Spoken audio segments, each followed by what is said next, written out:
Assalamualaikum warahmatullahi wabarakatuh. Selamat siang, para pejuang CPNS. Perkenalkan, saya Syahrizal Dwi Gumelar, MDLLA JST, tenaga pengajar Dolphin Brain. Seperti yang bisa teman-teman lihat semua, berikut adalah selayang pandang data diri saya, di mana saya lahir di Bandung ya, 29 Maret 1994, sudah menikah, dan kemudian saya PNS itu pada tahun 2016 CPNS-nya. Sedikit, saya merupakan seorang profesional dalam bidang transportasi darat, namun memang saya memiliki pengalaman juga di bidang transportasi pada matra lainnya, laut, kereta api, dan udara, serta juga berpengalaman di bidang barang dan jasa.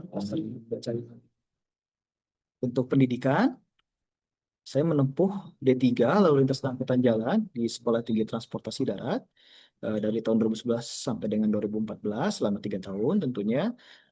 Kemudian melanjutkan S1 Teknik Sipil Universitas Kalimantan Utara. Pada saat itu saya ditempatkan di Dinas Perhubungan Provinsi Kalimantan Utara. Sekaligus saya menempuh juga S1 Teknik Sipil di sana. Kemudian untuk beberapa sertifikasi yang saya raih, di antaranya ada analisis dampak lalu lintas di tahun 2023, kemudian analisis mengenai dampak lingkungan atau AMDAL 1 dan 2, itu masing-masing di tahun 2019 dan 2022. Kemudian saya juga memiliki sertifikasi tingkat dasar ahli pengadaan atau barang dan jasa di tahun 2012 dan Safety Management System di 2017. Untuk pengalaman kerja, di dinas sebelumnya saya pertama kali bertugas di pemerintahan itu di Dinas Perhubungan Kabupaten Bandung di bidang lalu lintas, di mana fokus kegiatannya yaitu pada analisis dampak lalu lintas. Kemudian saya CPNS di Provinsi Kalimantan Utara, itu ditempatkan di bidang udara dan kereta api sebagai perencana bidang dan PPTK atau pejabat pelaksana teknis kegiatan. Kemudian beralih, pada saat itu bidang kami beralih menjadi bidang pengembangan transportasi, di mana di sana saya sebagai perencana bidang dan PPTK mencakup transportasi darat, laut, kereta api, dan udara. Dan saat ini saya bertugas di Badan Perencanaan Pembangunan Riset dan Inovasi Daerah Kabupaten Bandung, yaitu di bidang infrastruktur dan kewilayahan, yang mana fokus mitranya juga tetap tidak jauh, yaitu mitra perencanaan untuk Disub, DPUTN, Disprekintan, DLH, Damkar, Diskominfo, BPBD, dan BPRIDA. Jadi masih berkaitan juga dengan salah satunya perhubungan, sebagaimana baseline saya dalam pendidikan. Kemudian untuk penghargaan mungkin sedikit saya notis saja terkait CPNS ini.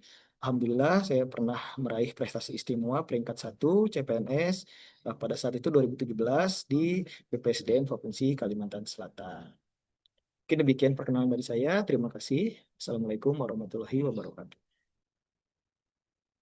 Baik, rekan-rekan sekalian, sekarang kita sudah mengakses dari web Document, dari aplikasi Document, kita sudah login. Kita akan coba untuk soal-soal yang ada di Document. Saat ini jabatan yang diampu adalah pengawas transportasi darat perhubungan, pada Dinas Perhubungan. Kita coba bahas satu persatu seperti apa isinya, seperti apa kisi-kisinya, dari mana kisi-kisi ini tentunya berdasarkan ujian field report dan kisi-kisi CPNS di 2024, yaitu tahun sebelumnya ketika pembukaan CPNS. Mari kita cek saja satu persatu.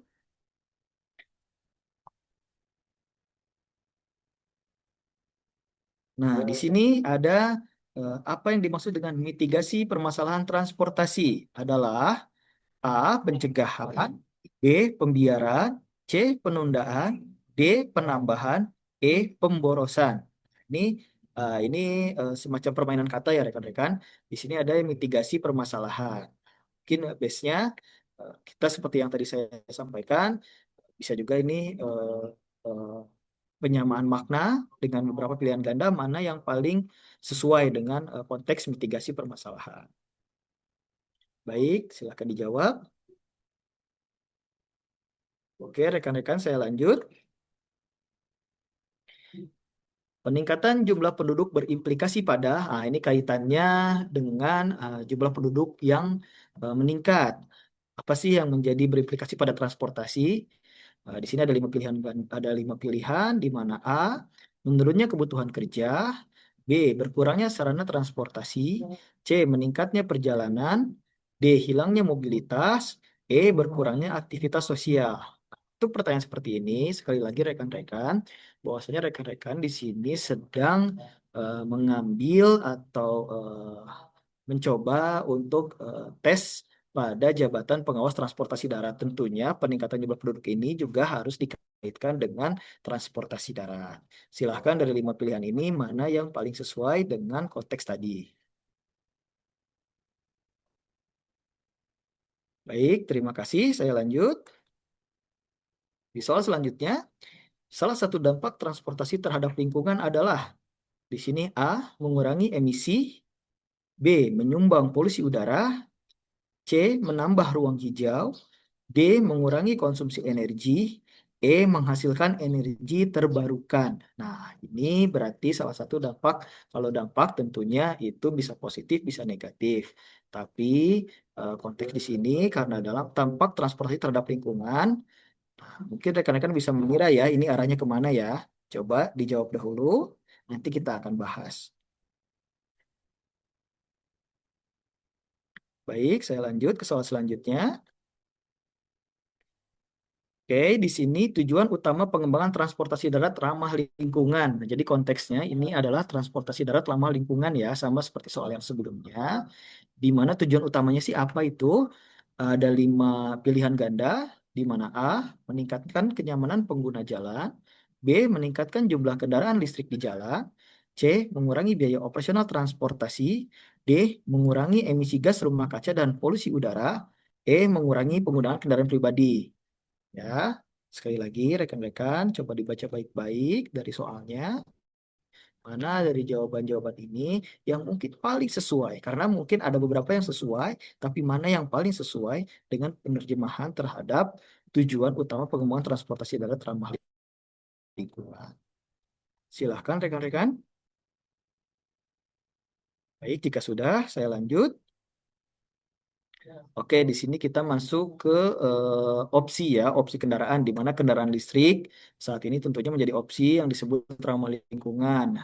Nah, karena apa? Kenapa kita memilih kendaraan listrik? Nah, di sini ada lima pilihan ganda, di mana A, tidak menghasilkan emisi gas buang saat digunakan, B, tidak menimbulkan kebisingan sama sekali, C, biaya pembelian lebih murah dibanding kendaraan konvensional, D, menggunakan energi terbarukan penuh, E, tidak membutuhkan energi sama sekali.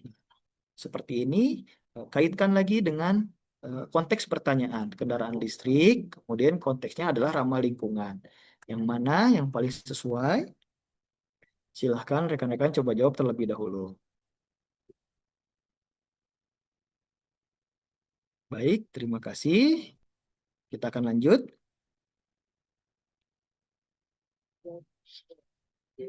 Oke, mitigasi permasalahan transportasi adalah kata kuncinya adalah mitigasi. Apa sih yang biasa dilakukan untuk mitigasi?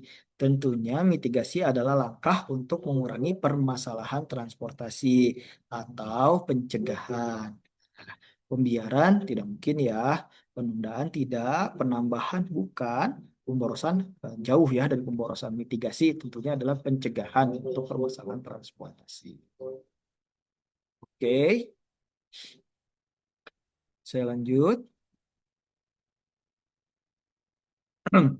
Nah, peningkatan jumlah penduduk berimplikasi pada ini yang tadi pada soal saya kasih kisi-kisi teman-teman bahwasanya sekali lagi kaitannya dengan transportasi. Jadi peningkatan jumlah penduduk menurunnya kebutuhan kerja tidak ya. Karena jumlah penduduk naik tentunya kebutuhan kerja naik, tapi ini juga bukan konteksnya bukan transportasi. Kemudian berkurangnya sarana transportasi ya, tidak ada korelasinya ya. Masa penduduknya naik tapi transportasinya sarananya malah dikurangin, tidak relevan. Meningkatnya perjalanan tentu pasti satu sama dua orang pasti lebih banyak dua orang yang berjalan ya, bisa satu ke sekolah, satu ke kantor. Nah, ini peningkatan jumlah penduduk pasti meningkatnya juga perjalanan dalam konteks transportasi itu. Hilangnya mobilitas tidak ya, berarti ini orang nggak bisa kemana-mana gitu. Berkurangnya aktivitas sosial tentunya tidak. Baik,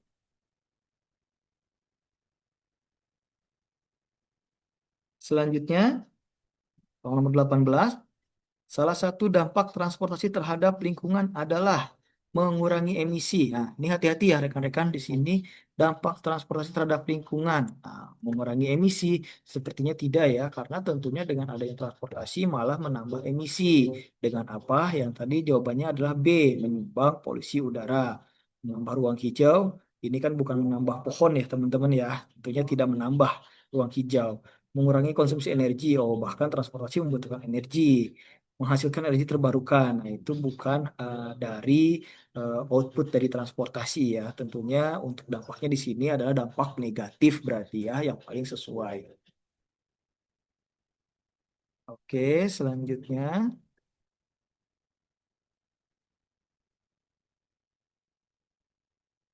tujuan utama pengembangan transportasi darat ramah lingkungan adalah tujuan utamanya untuk transportasi ramah lingkungan. Ini ya kata kuncinya dua ya, transportasi ramah lingkungan. Nah, tadi sudah tahu ya, salah satunya ada polusi udara. Nah, kita cari nih yang paling sesuai mana. Di sini meningkatkan kenyamanan, oh, tidak tentunya ya kenyamanan berarti bukan dengan tidak tidak tidak hanya dengan transportasi dan ramah lingkungan, mungkin bisa dengan kendaraan yang lebih baru, listrik itu lebih nyaman, tidak bising, mungkin bisa, tapi bukan itu jawabannya. Kita cari lagi yang lebih sesuai. Meningkatkan jumlah kendaraan listrik di jalan, oh tidak ya, bukan tujuannya bukan untuk meningkatkan gitu. Bukan untuk meningkatkan jumlah kendaraan, tentunya transportasi itu berharap jumlah kendaraan itu ditekan sebanyak mungkin beralih ke transportasi umum. Mengurangi biaya operasional transportasi ya, bukan ya, karena ini konteksnya ramah lingkungan. Tentunya jawabannya adalah D, yaitu fokus ramah lingkungan adalah mengurangi polusi udara dan emisi GRK atau gas rumah kaca. Nah, ini mengurangi penggunaan pribadi bukan dari tujuan transportasi darat ramah lingkungan, tapi untuk transportasi publik.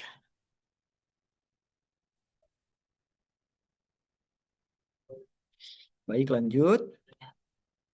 Nah, kendaraan listrik, electronic vehicle ya, EV itu electronic vehicle, disebut ramah lingkungan karena, kenapa sih disebut ramah lingkungan? Karena salah satunya tidak menghasilkan emisi gas buang saat digunakan. Nah, itu ya. EV tidak menghasilkan emisi langsung. Meski listriknya bisa dari fosil. Nah, ini eh, debatable ya. Tapi yang intinya kenapa lebih ke ramah lingkungan karena tidak menghasilkan emisi gas buang. Eh, Oke, di sini juga ada tidak menimbulkan kebisingan sama sekali, belum tentu. Masih ada juga sebetulnya yang ada kadar kebisingan kita tidak ukur, tapi tentunya gas buangnya yang tidak ada. Yang lebih relate aja, yang lebih sesuai, yang jelas-jelas kalau transportasi itu kita tidak menghasilkan gas ya, gas buang ya. Biaya pembelian lebih murah, tidak menggunakan energi terbarukan penuh, ada yang masih debatable seperti itu, tidak membutuhkan energi sama sekali. Eh, Butuh ya, bukan tidak butuh, pasti butuh ya. Butuh listrik tentunya. Oke, sorry, tadi kita sudah nomor 20.